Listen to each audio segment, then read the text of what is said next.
इस वक्त की बड़ी खबर आपको बता दें, बिहार में कांग्रेस खेला करने के मंसूबे में नजर आ रही है। जी हां, कांग्रेस के दिग्गज नेताओं के बयानों से यह साफ हो रहा है कि अब एक बड़ा फेरबदल हो सकता है। उनका कहना है, शकील अहमद खान ने एक बयान दिया है जिसमें उन्होंने साफ कहा है कि सदन के अंदर कांग्रेस आरजेडी के साथ है, लेकिन बाहर एकला चलो की नीति पर है। वहीं दूसरी ओर जनसुराज के साथ गठबंधन की संभावनाएं जताई जा रही हैं। इस मामले में ज्यादा अपडेट के साथ मेरे साथ जुड़ रहे हैं मेरे सहयोगी नवेंदु जी। सर, शकील अहमद खान का एक बड़ा बयान सामने आया है, क्या कुछ होने वाला है कांग्रेस के अंदर? देखिए, कांग्रेस के साथ बिहार विधानसभा चुनाव में बहुत बड़ा खेल हुआ और उससे भी बड़ा खेल पीके के साथ हो गया, जो कि बिहार में 150 सीट जीतने के बड़े बड़े दावे कर रहे थे। लेकिन जब चुनावी परिणाम सामने आए तो दोनों की हवा निकल गई। राहुल गांधी के 15 दिन के बिहार टूर जो थे वो पैकेज पूरी तरह से फ्लॉप हो गया और प्रशांत किशोर तो रिजल्ट के बाद घर से बाहर निकल ही नहीं रहे थे। और अब दोनों की राहें मिलने लगी है। अंदर खाने सोशल मीडिया पर ये बातें चल रही है कि दो दिल मिल रहे हैं, मगर चुपके चुपके। इसका कारण क्या है? राहुल गांधी से प्रशांत किशोर की मुलाकात होती है दिल्ली में, प्रियंका गांधी से प्रशांत किशोर की मुलाकात होती है दिल्ली में। ना ही कोई तस्वीर आती है, ना ही कोई ऑफिशियली बयान दिया जाता है, लेकिन खबरें पुख्ता होती हैं कि दोनों की मीटिंग हुई, बातचीत हुई और आगे की रणनीति को लेकर चर्चा हुई। यानी मिल रहे हैं चुपके चुपके। अब आगे देखिए क्या होता है। बिहार में इन दोनों पार्टियों का सियासी भविष्य क्या नजर आ रहा है। कांग्रेस कहां से कहां आ गई। एक समय में तमाम मुख्यमंत्री कांग्रेस के थे बिहार में, जब दबदबा था, लेकिन अब वो दबदबा पूरी तरह से फ्लॉप हो चुका है और कांग्रेस केवल 6 विधायकों वाली पार्टी रह गई है। और इसलिए इनके ही नेता शकील अहमद, उन्होंने बयान दिया कि यह सब कुछ राहुल गांधी के कारण हुआ। लेकिन दूसरे नेता शकील अहमद खान अब वो सामने आए हैं और उन्होंने शकील अहमद पर भी पलटवार किया है और कहा है कि अगर हम दोनों दलों के विचार मिल जाएंगे तो हमारा गठबंधन हो जाएगा। यानी प्रशांत किशोर और कांग्रेस पार्टी को गठबंधन को लेकर। लेकिन सवाल यह है कि गठबंधन करके अभी इनको मिलेगा क्या? क्योंकि अभी तो 29 बहुत दूर है लोकसभा चुनाव, उसके बाद 30 में विधानसभा चुनाव होंगे। तो ऐसे में बिहार में एनडीए खुद इतनी स्ट्रांग है कि आरजेडी पे दबाव बनाने की कोशिश है ये कि अभी से माहौल क्रिएट किया जा रहा है। देखिए, आरजेडी पर कांग्रेस क्या ही दबाव बना पाएगी। कांग्रेस का दबाव हमने देख लिया विधानसभा चुनाव में। लालू यादव ने किस तरह से इस पार्टी की लंका लगा दी। इनको सारी ऐसी सीटें दे दी जहां जीतने की संभावना बहुत कम थी और 8-10 जगह तो सो कॉल्ड फ्रेंडली फाइट भी चली। तो लालू यादव ने तभी कांग्रेस को उसकी हैसियत का अंदाजा करा दिया बिहार में कि बिहार में तुम पिछलग्गू पार्टी हो। और ये प्रशांत किशोर ही हैं, इन्होंने ही कहा था ना कि बिहार में कांग्रेस पार्टी जो है वो पिछलग्गू पार्टी है। अब आप देखिए कि जिस तरह से तमाम बयान निकलकर सामने आ रहे हैं, जो बड़ी बड़ी बातें की जा रही हैं, जो बड़े बड़े दावे किए जा रहे हैं, उसकी हकीकत में क्या है। अगर प्रशांत किशोर की पार्टी कांग्रेस के साथ गठबंधन कर भी लेती है बिहार में, तो उसका आउटपुट क्या निकलेगा? क्योंकि अभी दोनों पार्टियों के वोट शेयर को भी मिला दिया जाए तो वो आरजेडी के आधे भी नहीं होते हैं। तो इससे फिर फर्क क्या पड़ने वाला है? अभी कांग्रेस को प्रशांत किशोर की जरूरत है, लेकिन वो बिहार से ज्यादा दूसरे स्टेट में है। अगर वो प्रशांत किशोर को बहुत बड़े रणनीतिकार मानते हैं तब, क्योंकि प्रशांत किशोर का भी फोकस अभी पश्चिम बंगाल पर होगा। क्योंकि अभी अगर वो पीएम मोदी के अभियान को रोकने के लिए जी तोड़ मेहनत कर रहे हैं तो उनको बीजेपी का विजयी रथ रोकना पड़ेगा। और इसलिए उनको लग रहा है कि ना कुछ उनका भविष्य बिहार में दिखाई दे रहा है।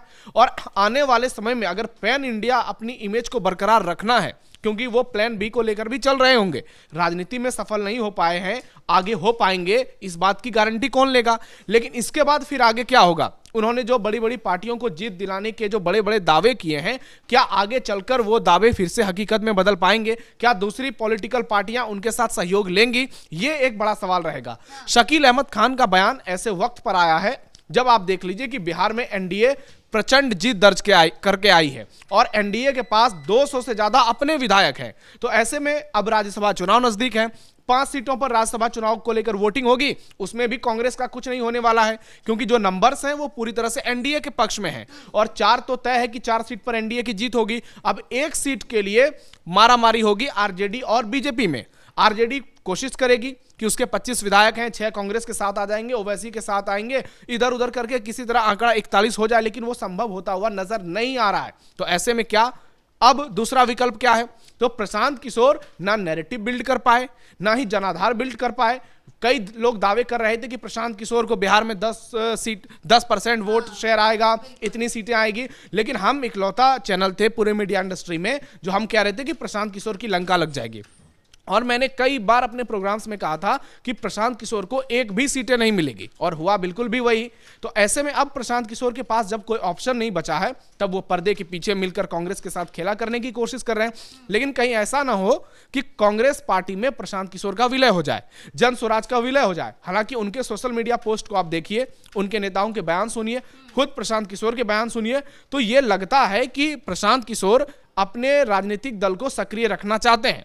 लेकिन वो उसकी सक्रियता को बरकरार कैसे रखेंगे अगर बिहार में अभी चुनाव ही नहीं है? अब वो स्कोप कहां? क्या वो पश्चिम बंगाल में जाकर चुनाव लड़ेंगे, तमिलनाडु, केरल, असम में जाकर चुनाव लड़ेंगे? तो नहीं लड़ पाएंगे, तो फिर उनकी राजनीतिक दल की हैसियत कैसे बढ़ेगी? तो अब कोई विकल्प नहीं है, तो अब राहुल गांधी के साथ मंच साझा कीजिए, राहुल गांधी के साथ रैली करिए, कांग्रेस के लिए रणनीति बनाइए। बाकी आप देखिए अभी जितने राज्यों में विधानसभा चुनाव होने वाले हैं, पश्चिम बंगाल, वहां कांग्रेस का कोई स्कोप नहीं है। ममता बनर्जी ने पहले ही कह दिया है कांग्रेस की एंट्री बंद है, यहां पर हम न किसी के साथ गठबंधन करेंगे न किसी को सपोर्ट करेंगे, क्योंकि उनको मालूम है कांग्रेस अगर वहां पर आएगी तो उनके मुस्लिम वोट बैंक में थोड़ा बहुत डेंट हो सकता है। इसलिए मुसलमानों को एकजुट रखने के लिए दूसरी ओर ओवैसी और हुमायूं कबीर की गठबंधन की भी बातें चल रही है, तो वहां भी पीके का कुछ नहीं होगा, कांग्रेस का कुछ नहीं होगा। उसके बाद चुनाव है असम में, 35% मुसलमान वोटर हैं और 60% हिंदू वोटर हैं। हिमंता विश्व शर्मा कह रहे हैं कि हम मुसलमान सीटों पर चुनाव लड़ेंगे ही नहीं। इतने कॉन्फिडेंट हैं वो कि कह रहे हैं कि 126 में से 100 सीट जीतकर सरकार बनाएंगे। आज उनका जन्मदिन भी है, पीएम मोदी ने बधाइयां भी दी है, अमित शाह भी असम होकर आए हैं। वहां भी कांग्रेस का कोई स्कोप नजर नहीं आ रहा है, क्योंकि बांग्लादेशी घुसपैठियों का मुद्दा सबसे बड़ा है। केरल में अब देखिए एलडीएफ यूडीएफ की लड़ाई के बीच अब खुद अमित शाह सरकार बनाने का दावा कर रहे हैं। पीएम मोदी का हाल का केरल दौरा, केरल में बीजेपी का पहली बार मेयर बनना तिरुवनंतपुरम में। तमिलनाडु में कांग्रेस आंखें दिखा रही है और स्टालिन की पार्टी को, और कह रही है कि इस बार हमको ज्यादा साझेदारी चाहिए, ज्यादा सीटें चाहिए, नहीं तो हम विजय के साथ गठबंधन कर सकते हैं। तो वहां भी कांग्रेस के लिए कोई बहुत ज्यादा स्कोप नहीं है। पुडुचेरी में भी कुछ भी नहीं है। तो अगर आप पैन इंडिया सिमटते जा रहे हैं तो फिर अपने आप को राजनीतिक तौर पर बनाए रखने के लिए आप करेंगे क्या? सवाल यही है ना कि आखिर कांग्रेस करना क्या चाह रही है, क्योंकि अगर बिहार की हम बात करें तो बिहार में अभी चुनाव तो है नहीं, लेकिन फिर भी दिग्गज नेताओं के ऐसे बयान, गठबंधन की बातें जो वो कर रहे हैं, उसका क्या फायदा है? अभी रणनीति पे ध्यान देना चाहिए, आत्ममंथन करना चाहिए, जिस तरीके से बुरी हार रहे हैं उस पर ध्यान देना चाहिए, लेकिन उसकी जगह आरजेडी के साथ गठबंधन तोड़ने की बातें ज्यादा चल रही है, पार्टी में मार कुटाई ज्यादा चल रही है, मारधाड़ चल रही है, कांग्रेस नेतृत्व पर सवाल उठा रहे हैं। तो करना क्या चाहती है? देखिए, कांग्रेस क्या करना चाहती है ये कांग्रेस को पता नहीं है। क्योंकि कांग्रेस के नेता कौन है? श्री 108 राहुल गांधी जी महाराज। उनको खुद पता नहीं है वो क्या करेंगे, क्या फैसले लेंगे। 6 विधायकों की मीटिंग होती है, उनको डराते हैं, धमकाते हैं, डांटते हैं कि अगर पार्टी छोड़नी है तो अभी छोड़ दो। विधायक भी भाई मीटिंग में डर से कांपने लगे, बोले नहीं नहीं नहीं हम पार्टी नहीं छोड़ेंगे। लेकिन आगे चलकर ऑपरेशन लोटस नहीं होगा बिहार में, क्या आपको लग रहा है इस बात से इनकार कर दिया जाए? इसी तरह से राहुल गांधी के सामने अब कोई विकल्प नहीं बचा है, क्योंकि उनको घूमने से फुर्सत ही नहीं है, उनको राजनीतिक टूरिज्म से फुर्सत ही नहीं है। तो ऐसे में खुद को कैसे मीडिया के कैमरे पर बरकरार रखना है, कैसे अपने पार्टी का कम से कम चर्चा तो हो मीडिया में, इसलिए कांग्रेस पार्टी ये तमाम इजुल फिजुल की बातों में इन्वॉल्व रहती है। बाकी आप देख लीजिए जमीनी स्तर पर क्या हाल हो चुका है पार्टी का। आप हर जगह से सिमटते जा रहे हैं, जहां संगठन को मजबूत करने की जरूरत है, एक अच्छे राष्ट्रीय अध्यक्ष को लाने की जरूरत है। मल्लिकार्जुन खड़गे, उनकी उम्र 85 साल हो चुकी है, आपने कांग्रेस की पूरी जिम्मेदारी दे दी है, वो क्या ही कर पाएंगे कांग्रेस के लिए? कर्नाटक में लड़ाई चल रही है, डीके शिव कुमार वर्सेस जो मुख्यमंत्री हैं वहां के। तो ऐसे में तमाम राज्यों में कांग्रेस पार्टी पूरी तरह से नीचे जा चुकी है। वहां से ऊपर उठने के लिए पार्टी को अभी अपने आप में सुधार की जरूरत है। पार्टी के नेताओं के बीच एक भरोसा पैदा करने की जरूरत है कि हमारा लीडर राहुल गांधी ही है और आने वाले चुनाव में हम बीजेपी से मुकाबला करेंगे, कम से कम टीएमसी से सीख ले लें। लेकिन कांग्रेस पार्टी हर मोर्चे पर फेल है, क्योंकि लीडर ही उनका गीदड़ है। तो इस तरह से वो कैसे दूसरी पार्टियों का मुकाबला करेंगे? तो अब कोई विकल्प नहीं बचा, कोई ऑप्शन नहीं बचा। तो चलो बिहार में प्रशांत किशोर के साथ गठबंधन करते हैं और इस गठबंधन का फायदा हम दूसरे स्टेट में लेंगे, क्योंकि प्रशांत किशोर तो सिर्फ राजनेता है नहीं, वो तो बहुत बड़े सो कॉल्ड पॉलिटिकल स्ट्रेटेजिस्ट माने जाते हैं। तो प्रशांत किशोर के भरोसे हो सकता है हम दूसरे प्रदेश में कुछ नया करें, कुछ बेहतर करने की कोशिश करें। और अब देखना यह होगा कि प्रशांत किशोर कितने इंटरेस्टेड होते हैं, क्योंकि अभी तो खबर आई है सिर्फ प्रशांत किशोर की मुलाकात हुई है बंद कमरे में प्रियंका गांधी के साथ, लेकिन इसके लिए क्या जनसुराज तैयार हो पाती है, ये एक बड़ा सवाल होगा। क्योंकि कांग्रेस, नीतीश कुमार, आरजेडी और बीजेपी के खिलाफ पूरा चुनाव कैंपेन रहा है प्रशांत किशोर का, और ऐसे ही उनकी भारी बेइज्जती हुई है चुनाव के बाद, क्योंकि उन्होंने कहा था कि जेडीयू 25 सीटें नहीं जीत पाएगी और 25 से ज्यादा जीत गई तो हम राजनीति छोड़ देंगे। तो प्रशांत किशोर को लेकर लोगों के मन में जो भरोसा था वो भी डगमगाता हुआ नजर आ रहा है। अगर वो कांग्रेस के साथ जाते हैं तो क्या वो भरोसा उनको पूरी तरह से राहुल गांधी की तरफ बना देगा? जनसुराज जो 3-4% वोट बिहार में हासिल हुआ है, क्या वो शून्य पर आ जाएगा? इतनी चुनौतियों को पहले प्रशांत किशोर को निपटाना होगा, उसके बाद राहुल गांधी से फिर गठबंधन के बारे में सोचना होगा और उसका इंपैक्ट आगे चलकर क्या होता है, कांग्रेस को उसका फायदा क्या होता है, प्रशांत किशोर को उसका नुकसान क्या होता है। यह तमाम गुणागणित लगाने के बाद ही प्रशांत किशोर गठबंधन के बारे में सोचेंगे।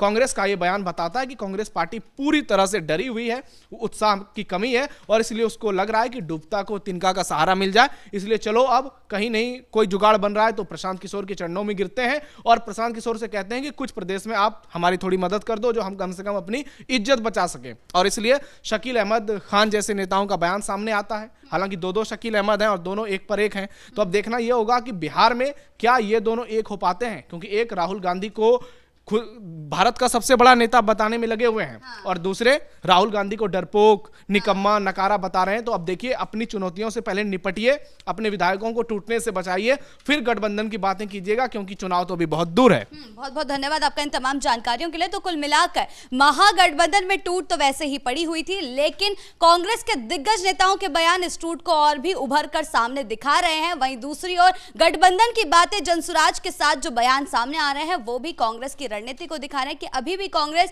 अपनी रणनीति पर काम करने की जगह गठबंधन और एकला चलो की नीति पर काम करना चाहती है। ब्रेकिंग न्यूज में फिलहाल इतना ही। कैमरा पर्सन राजकुमार के साथ मैं शिवानी रतूड़ी, कैपिटल टीवी बिहार।